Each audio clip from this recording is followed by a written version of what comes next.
আল্লাহ সুবহানাহু ওয়া তাআলা তারপরে বলছেন আল্লাযীনা হুম লিযাকাতি ফাইলুন, যারা তাদের যাকাত দানে খুব সক্রিয়। যাকাত বুঝেন? বুঝেই না মানুষ, এখনো অনেক মানুষ আছে যাকাত দেয় না। যাকাত দেন, সংসার চালাবার পরে যে মালটা স্টকে থাকবে তার 2.5% বুঝে দিতে হবে, দেন এটা? কিছু লোক আছে হিসাব পত্র কিছু করে না, ওই রমজান মাসে 30টা শাড়ি কিনে বিলি করে দিচ্ছে। কে তোমাকে মোস্তানি করতে বললো? ওটা গরিবের টাকা, তুমি কেন শাড়ি কিনতে গেলে? ওর টাকা দিয়ে ও শাড়ি কিনবে, ও ব্লাউজ কিনবে, ও মাছ কিনবে, ও ঈদের দিয়ে গোশ কিনবে, ওটা ওর ব্যাপার। ঢং খুঁজে পাও না, জাকাতের টাকা দিয়ে তুমি শাড়ি কিনতে চলে গেছো, ওটা তো গরিবের টাকা, ওর টাকা ওকে বুঝে দিতে হবে। ও শাড়ি কিনবে না ব্লাউজ কিনবে, ওটা ওর ব্যাপার। আল্লাহু আকবার। আপনাকে বলছি, আপনার সোশ্যাল মিডিয়া দেখেছেন যে আমার একটা মহিলা মাদ্রাসা আল্লাহ আমাকে দিয়ে চালান, আর গত রবিবার একটা মাদ্রাসা এতিমখানা ছেলেদের জন্য ভিত্তি স্থাপন করেছি 3 বিঘা জমির উপরে। দোয়া করবেন আল্লাহ যেন দিনের জন্য কবুল করে। 3 বিঘা জমি। আর এটাও বলে রাখি, কথা প্রসঙ্গে, আমার ওই 3 বিঘা জমিতে যত বিল্ডিং, তার সমস্ত পাথর যত লাগবে, এই আমার সামনে বসে আছে নসিপুরের এই ছেলেগুলো, এরা সব, ওরা কালকে পাহাড়ে গিয়ে সব পাথর গাড়ি ভর্তি করে কলকাতায় পাঠিয়ে দিয়েছে। এরা বলছে পাথরগুলোর আমাদের দায়িত্ব, যত পাথর লাগবে। কালকেই তো মনে হয় 150-200 টন পাথর চলে গেছে। আমি তো অবাক হয়ে যাই। মাদ্রাসা হচ্ছে 24 পরগনাতে, আর ঝাড়খণ্ডের ইয়ং ছেলেরা সব বকেটে করে গাড়ি ভর্তি করে, নাজিবে নামও ছিল আমার সাথে, সব পাঠিয়ে দিয়েছে ওখানে। মনে মনে ভাবলাম আল্লাহ ওদের এই ব্যাপারে কবুল করেছে, ছাড়া আর কিছু নয়। আমারও ভালোবাসা নয়, কিছুই না। আল্লাহ ওদেরকে এই জন্য নিয়োজিত করেছে যে তোদের দ্বারাতেই ওই মাদ্রাসাটা কাজ হবে, এটা ওদের কবুল করে নিয়েছে। আর ওরা আলহামদুলিল্লাহ খুব ফুর্তিতে কাজ করছে। রাত 2টো পর্যন্ত বলছে আমরা কাল পাথর ভর্তি করেছি আপনার গাড়িতে। 1 পয়সা ওদেরকে আমি দিই না, দেবও না, শুধু ভালোবাসি, আর ওরা আমাকে অত্যন্ত ভালোবাসে। যাই হোক, যে কথা বলছিলাম, রমজান মাসে মাদ্রাসার চাঁদা আদায় করতে যাই, তো তাই বোঝা যায় মানুষ কত % জাকাত দেয়। কোটিপতি লোক, আলিশান বাড়ি, যাচ্ছি গেটে কলকাতাতে, কত লিখবো, যে শেষ হয়ে গেছে সবাইকে দিয়ে দিয়ে, 150 টাকা লিখুন। আচ্ছা, তা আমি যা মনে মনে ভাবছি, ওর বিজনেস যা আর ওর গাড়ি বাড়ি যা, ওর জাকাতই মনে হয় 50 লাখ টাকার। তা কত লাখ লোককে দিয়েছ? আমার মতো মমতাজুল ইসলাম সারা পশ্চিম বাংলার পরিচিত লোক, আমাকে যদি ও 150 টাকা দেয়, তা অপরিচিত লোককে গেলে 15 টাকার বেশি দিবে না। তার মানে আমার একটা ধারণা, ও যত টাকা গরিবকে জাকাতের টাকা দেয়, তার থেকে বেশি জাকাতের টাকা ও ওর বউ ছেলে মেয়ে খায়, নিজের জাকাত নিজে খায়। কি বললাম বুঝলেন? জাকাত যদি আপনি মাল না যদি জাকাত বার করেন, তাহলে এটা বলে দিচ্ছি, আপনার 42 বার হজ বাতিল, আপনার তাহাজ্জুদ বাতিল। কারণ হারাম খাদ্য খেয়ে ইবাদত কবুল হবে না। খুব হুঁশিয়ারি থাকবেন। এটা বছরে একবার মালের জাকাত অবশ্যই বার করে দিবেন। তাছাড়া আপনার কোন ইবাদত আল্লাহর দরবারে গ্রহণ করা হবে না। আল্লাহ তুমি আমাদের জাকাতের ব্যাপারটা বোঝার তৌফিক দান করো, আমিন আমিন। আল্লাহ সুবহানাহু ওয়া তাআলা তারপরে আবার বলছেন, আল্লাযীনা হুম লিফুরুজিহিম হাফিজুন, ফিরদাউসে যাবে তারা যারা তাদের লজ্জাস্থানকে হেফাজত করে। আপনাকে বলছি, বারমুন্ডা প্যান্ট পরে ঘোরেন কেন? কত টাকার মালিক আপনি? বারমুন্ডা প্যান্ট পরে ঘোরেন আপনি? অনেক যুবক ছেলে ঘোরে না কেন? বারমুন্ডা প্যান্ট পরে ঘোরো কেন? হাঁটু বার করে বারমুন্ডা প্যান্ট পরে রাস্তায় তুমি বাইক চালাচ্ছ, তোমার লজ্জা শরম আছে? শুনুন, একটা কথা বলি, মেয়েদের যেমন পর্দা আছে, ছেলেদের তেমন পর্দা আছে। আল্লাহ নবী সাল্লাল্লাহু আলাইহি ওয়াসাল্লাম বলেছেন, কোন নারী যেন আরেকটা নারীর গায়ে হাত দিয়ে এইভাবে নরম না শক্ত এটা যেন টিপে না দেখে। বিয়ের সময় আমাদের মেয়েদের গোসল করে না গায়ে হলুদ দিয়ে? গোসল করাতে যাচ্ছে কে? ভাবি, ফুপু তো ভাবি, ওর ফুপুর ভাই আর কি, তার বউ ভাবি। ও গোসল করাচ্ছে একটা ইয়াং মেয়ের, তার গা গুলো খুব নরম। তা ভাবি রাতের বেলা ওর স্বামীর সঙ্গে গল্প করছে, সাবিনার গোসল করালাম, ওর শরীরটা কি নরম। তখন ওর স্বামী রাতের বেলা শুয়ে শুয়ে চোখ বন্ধ করে ভাবছে, তোর গা গুলো তো ইটের মতো শক্ত, তোর জায়গায় যদি সাবিনা হতো তাহলে মজা ভালোই হতো। এটা ভাবতে পারে কি পারে না? তার মানে অন্তরের জেনা করবে। ওই জন্য কোন নারীর গায়ে হাত দিয়ে টিপে অনুভব করতে পারবে না। চলুন, দুইজন পুরুষ মানুষ এক বিছানাতে শোয়া যাবে না, এক খাটের উপরে শোয়া যাবে। ওই জন্য আমি নাজমুল আলমকে কালকেই বলেছি যে কম্বল বেশি করে কিনতে হবে। যতজন আমরা আসবো আলাদা আলাদা কম্বল সবার। ও আমার নিজের ভাইয়ের মতো, ওই জন্য ওর কথা বারবার বলছি, কম্বল আলাদা। একই বিছানায় তিনজনে একটা খাটের উপরে শোবে, কিন্তু তিনজনের তিনটে কম্বল লাগবে। কারণ ঘুমের ঘরে যদি কেউ কারুর গায়ে পা চাপিয়ে দেয়, তাহলে অন্য কোনো শয়তানের চক্রান্ত ভুলভ্রান্ত পুরুষ হোক নারী হোক কিছু হয়ে যেতে পারে। ইসলাম শুধু নারীর ব্যাপারে সতর্ক করেছে তা নয়, পুরুষদের ব্যাপারেও সতর্ক। দুটো পুরুষ এক বিছানাতে শুতে পাবে না। দুই, খালি গায়ে পুরুষ মানুষ ঘুরতে পাবে না। কারণ এই কারণে একজন পুরুষ যেমন ভালো কোনো মেয়েকে দেখলে তার মনে যেমন সুরসুরি জাগে, ঠিক তেমন একজন ভালো সুঠাম দেহীর পুরুষ মানুষকে যদি দেখে তাহলে একজন নারীর মনেও সুরসুরি জাগবে। এই কারণে পুরুষ তোমাকে খালি গায়ে ঘোরা যাবে না, অন্তত পক্ষে একটা গামছা গায়ে নিয়ে তুমি রাস্তাতে ঘুরবে। বেহায়ের মতো পুকুরে আর রাস্তার কলের ধারে তুমি খালি গায়ে আন্ডার প্যান্ট পরে গোসল করছো, তোমার লজ্জা শরম আছে? অনেক পুরুষ মানুষ করে। কালকে আন্ডার প্যান্ট পরে ঘুরতো, কেউ চিনত না। ওই কেরালাতে গিয়ে রাজমিস্ত্রির ঠিকাদারি কাজ পেয়েছে, কি করে কোথা থেকে কিভাবে টাকা হয়ে গেছে।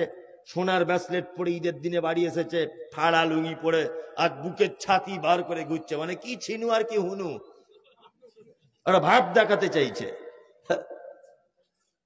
ও ভাব দেখাতে চাইছে যে কি ছিলাম আর কি হলাম, ভাব দেখাতে চাইছে না, একদম নয়।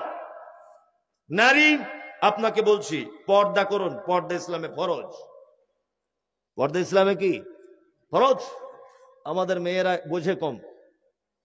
বোঝে কম তা না, ওদের বুদ্ধি আমাদের থেকে অনেক বেশি, বুঝলেন না? তবে ওদের কিছু ব্যাপারে বুদ্ধি কম। নফল রোজা, নফল নামাজ এগুলো পড়ে বেশি কারা? ছেলেরা না মেয়েরা? মেয়েরা। বুবু কিসের রোজা করছো? না আমার বেটা হাতছে শিখেছিল, মানত করেছিলাম তাই। বুবু কিসের রোজা তুমি করছো? না আমার শ্বশুর মারা গিয়েছিল সেদিন মানত করেছিলাম। বুবু এটা কিসের নামাজ? না আমার আব্বা মরে গিয়েছিল এই দিন, ওই আব্বার নামে 2 রাকাত। ওদের নামাজ আর নফল রোজা শেষ নেই, তাই না? ও নফল রোজা নফল নামাজ বেশি করে, সবে বরাতে রোজা করে, ওই মহরমের করে, এখানে করে ওখানে করে ও জান্নাত যেতে চায়। ওই মহিলাটাকে আপনি বলুন যে রাস্তাঘাটে পর্দা করে চলো, ও তখন বলছে পর্দা মনের ব্যাপার। ওর একটা ধারণা যে নফল রোজা করে জান্নাত যাওয়া যায়। এই নফল রোজার গুরুত্ব বেশি না গায়ে ওড়না লাগিয়ে পর্দা করে চলার গুরুত্ব বেশি? পর্দা করে চলা গুরুত্ব না, পর্দা ফরজ। মানে আমাদের অবস্থা কেমন? পুরুষ মানুষের টুপি পরা এটা সুন্নত, নফল কি কি ভয়ে বলছে না যে গতি গোলমাল হয়ে যায়। আরে বলুন না, ভুল হয় হবে। সুন্নত না, টুপি পরা কিছুই নয়। টুপি পরা কিছুই নয়, এটা একটা পোশাক, পরলে ভালো লাগে। সুন্নত নয়, নফল নয়, ফরজ নয়, কিছুই নয়। কি বললাম বুঝলেন? চলুন এখন একটা এইখান থেকে এই জায়গাটা, এটা ঢেকে রাখা সুন্নত, ফরজ না নফল? ফরজ। আরে এটা তো লজ্জার স্থান, এটা কি ফরজ? তা কোন লোক যদি এইটা আগলা করে মাথায় যদি বড় পাগড়ি পরে আর টুপি পরে ঘোরে, কেমন হবে ব্যাপারটা? পাছা আগলা মাথায় টুপি। আমাদের মেয়ে ছেলেদের অবস্থা তেমন, ফরজ পর্দা করে না, নফল রোজা করে যাচ্ছে।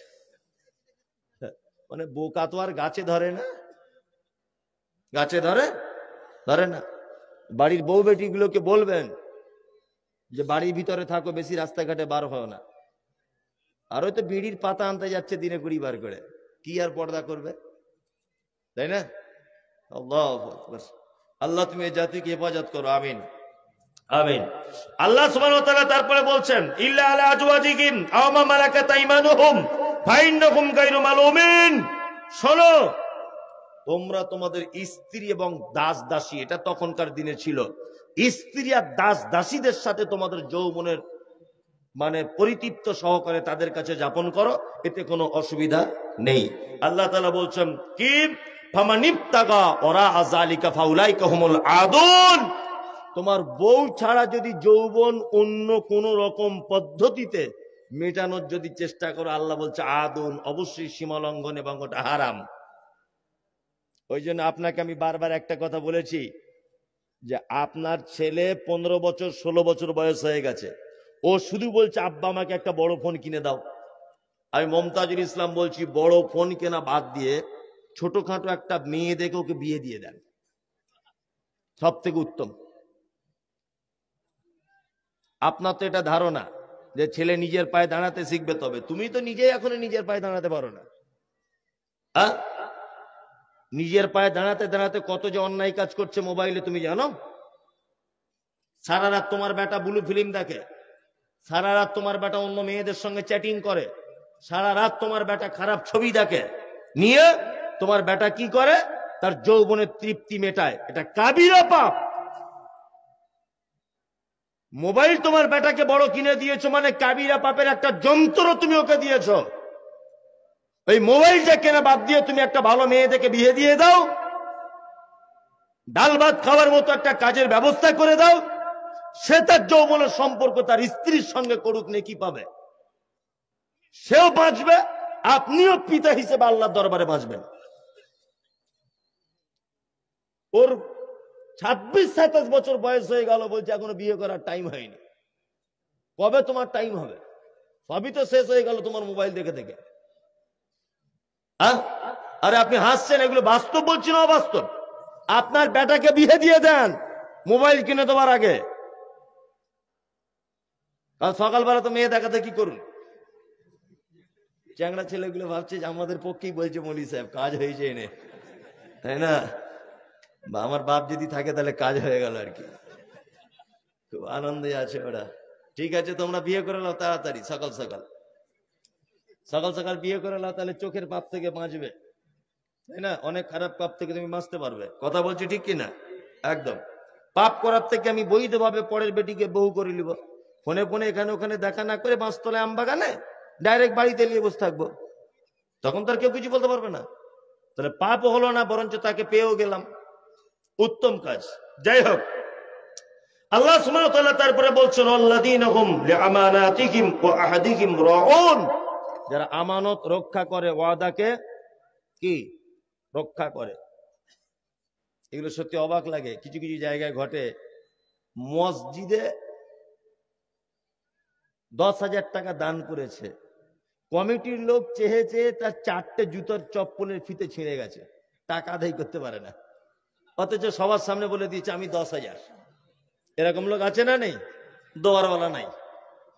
আর মুনাফিকের একটা আলামত কি? ইজা ওয়াদা আখলাফা। এটা মুনাফিকের একটা মানে গুণ, সে ওয়াদা করলে কি করে? খিলাফ করে।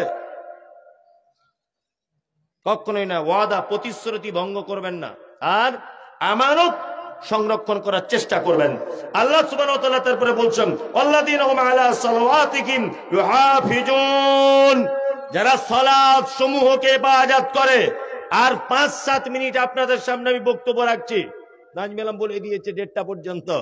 বলছি, আল্লাহ বলছে সালাওয়াতিহিম, যারা সালাত সমূহকে হেফাজত করে। যারা বসে আছেন 5 ওয়াক্ত নামাজ পড়েন, কারা কারা হাত তুলুন, তাহলে চোর ধরা পড়বে, তুলুন। যাই হোক, বুঝে গেছি কারা কারা পড়ে না।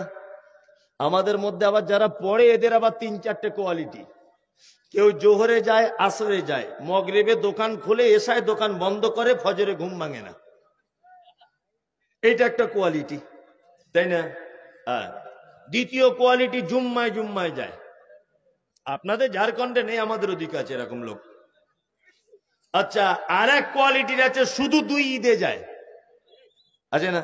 আবার ঈদে শুধু যায় না, গিয়ে ঝামেলাও লাগায়, ঈদগাহে লাগায় না, লাগায়। আর এক কোয়ালিটির লোক আছে 5 ওয়াক্তই পড়ে, তবে দুয়া দরুদ কিছু বুঝে না। বলছি কিছুই বুঝে না।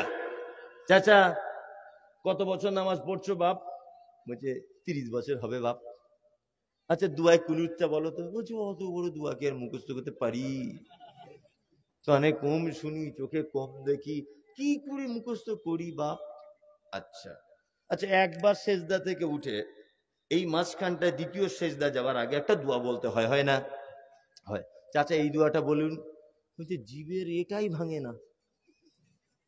বয়স হয়ে গেছে বুঝতেই পারছো, তবে নামাজ পড়ি বাপ, নামাজ ছাড়ি না। ভালো করে বুঝবেন, যে লোকটা বলছে দোয়া পারি না, কানে কম শুনি, চোখে কম দেখি, ওকে 2 টাকা কম দিয়ে দেখুন তো, ঠিক বুঝতে পেরে যাবে। 1 টাকা কম দেন, কি করে মাঠে গিয়ে চাষ করার সময় পরের জমির আল কেটে নিজের জমি বাড়াতে হয়, এই জ্ঞান আছে, আছে না? আছে। সব জ্ঞান ভালো, শুধু দোয়া জানে না। কিন্তু ওই লোকটাকে আবার দেখবেন বেতের নামাজের দোয়া,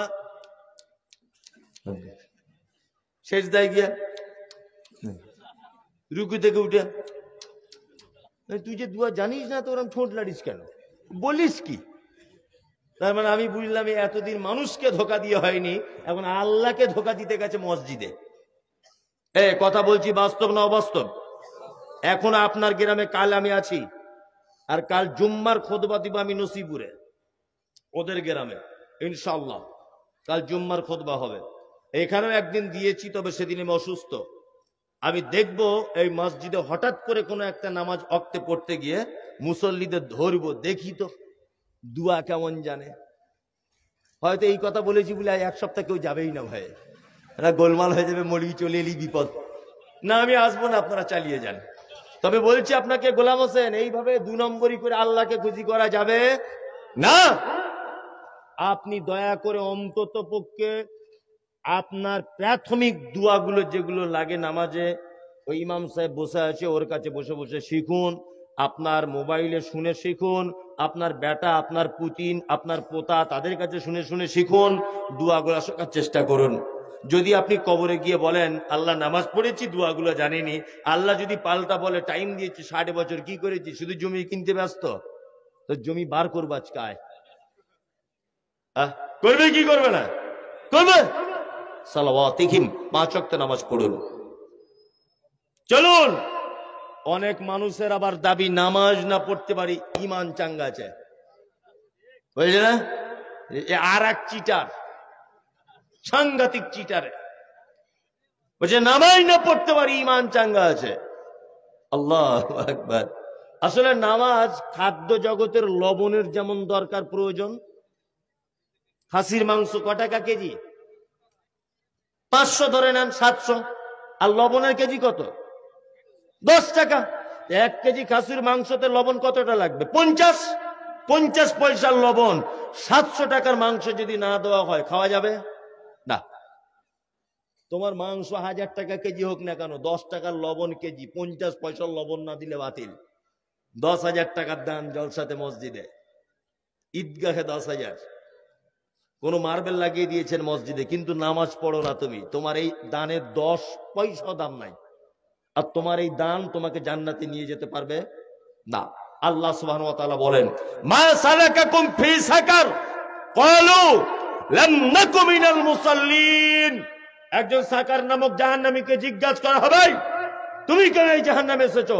সে তখন বলবে ক্বালু লাম নাকু মিনাল মুসাল্লিন, সব ভালো কাজ ছিল, শুধু নামাজ পড়িনি। তার মানে নামাজ না পড়লে থাকার জায়গা কে? জাহান্নাম। জাহান্নামটা খুব সহজে বলে দিলেন না? একবার ভাবলেন না যে জায়গাটা কত কঠিন? ভেবেছেন? ভাবেন না। জায়গাটা কত কঠিন, মাঝখানে একটা আয়াত শুধু বলে দিই। আল্লাহ তাআলা বলছেন, কি বলছেন? আল্লাহ তাআলা বলছেন, ওমা আদরাকা মাল হুতামা, নবী আপনি কি হুতামা নামক জাহান্নাম জানেন? নারুল্লাহিল মুকাদ্দাম, এটা আমার নিজস্ব প্রজ্বলিত আগুন, আল্লাতী তাত্তালিউ আলাল আফইদা, এর এত তীব্রতা যে মানুষের অন্তঃকরণ পর্যন্ত পুড়িয়ে ছাই করে দেওয়া হবে। ইন্না আলাইহিম মুসাদা, জাহান্নামে মানুষকে বেঁধে রাখা হবে। কিয়ামাতিম মুমাদ্দাদা, যেমন তেমন করে বাঁধা হবে না। আল্লাহ বলছে আগুনের তৈরি করা থাম্বাতে তাকে বেঁধে রাখা হবে। বুঝতে পারছেন জাহান্নাম কত কঠিন? খুব সাবধানে থাকুন। দিনী ভাই এবং বোন, কোরআন মাজিদ মানার চেষ্টা করুন। আল্লাহ তাআলা বলছেন উলাইকা হুমুল ওয়ারিসুন, এই কাজগুলো যারা করবে এরা উত্তরাধিকারী। উত্তরাধিকারী মানে বুঝেন? বুঝেন না মনে হয়, আপনাকে বোঝাই। আমার 2 বেটা, আমি এখন মারা গেলাম, আমার বেটাদের জমি ভাগ করা লাগবে না এমনিতেই ভাগ করে ওরা পেয়ে যাবে? কোনটা? ভাগ করে এমনি পেয়ে যাবে না সমান সমান? হ্যাঁ, আমার বেটারা আমার সম্পত্তি পাবেই। পৃথিবীর কোন আইন নেই যে আমার সম্পত্তি থেকে বঞ্চিত করবে। ওয়ারিস যাকে বলে, আল্লাহ এখানে শব্দ ব্যবহার করছেন উলাইকা হুমুল ওয়ারিসুন, এরা ফেরদাউসের উত্তরাধিকারী, পাবেই। আল্লাযীনা ইয়ারিসুনাল ফিরদাউস হুম ফিহা খালিদুন। এরা শুধু এটা ওয়ারিস সূত্রে পাবে না নয়, আল্লাহ বলছেন চিরস্থায়ী ফেরদাউসের ভিতরে বসবাস করবে এরা। সকল দিনী ভাই ও বোনেদের কাছে অনুরোধ, আল্লাহ তুমি আমাদের সকলকে দিন বোঝার, ফেরদাউস যাওয়ার তৌফিক দান করো, আমিন। এখানে যারা আপনারা বসে আছেন, মসজিদ আল্লাহর ঘর, মসজিদের জন্য বক্তারা সবাই কালেকশন করেছে। আমি জানি এই কালেকশনের দিকে বলবো মানে সব লোক পালাবেন, আপনি অবশ্যই পালান, আমি আপনাকে বসে থাকতে বলিনি। তবে আল্লাহ রসুলের হাদিস, মজলিস শেষ করে যদি দোয়া বলে যাওয়া হয় তাহলে তার আমলটা, তার নেকিটা গালাই করে যেমন সরকারি সিল মোহর দেওয়া হয় কোনো কাজে, সেটা কাটার যেমন কারুর ক্ষমতা থাকে না, নবীজি বলেছেন কেউ যদি মজলিস শেষ করে মজলিস ভাঙার দোয়া বলে যদি কেউ যায়, তার আমলটাকে একদম সিল, গালা সিল দিয়ে আটকে দেওয়া হবে। ওই আমল পৃথিবীর কেউ বরবাদ করতে পারবে না। 10 মিনিট হয়তো আমি আদায়ের কথা বলবো, আপনি উঠে চলে যাবেন না, 10 মিনিট পরেই যাবেন, দিবেন না দিবেন আপনার ব্যাপার। কি বললাম বুঝলেন না? আমি জোর করব না, কারণ একই জমিতে বারবার নাঙল চালানো তো ঠিক নয়। কারি মোবাশ্বের একদম চষে দিয়ে চলে গেছে, তারপরে ভোজপুরি এসে একদম লটাপটা করে দিয়ে গেছে সব। আর আমি আদায়কারী বক্তাও নয়, তারপরে আপনাকে বলছি, আপনি আল্লাহর ঘর, মসজিদ তৈরি হবে, ওই জন্যে মসজিদ আছে, ওটা মনে হয় আরো অন্য কোনো কাজ টাজ হবে, সেই উদ্দেশ্যে আপনারা অন্তত আমার কাছে 1000 করে 10টা লোক বললেই 10,000, এটা দিলে আমি খুশি। আচ্ছা তুলুন, 10 জন লোক 1000 করে দিলে আমি খুশি। কেউ আছেন? একটু থাকলে মেহরবানি করুন, বিসমিল্লাহ।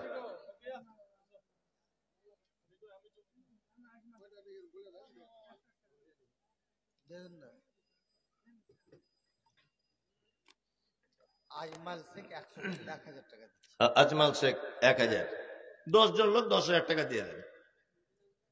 আমি বেশি, আমি আদায় টাদায় করতে পারি না অত, আমি ভোজপুরি মতো চালাকিও জানি না।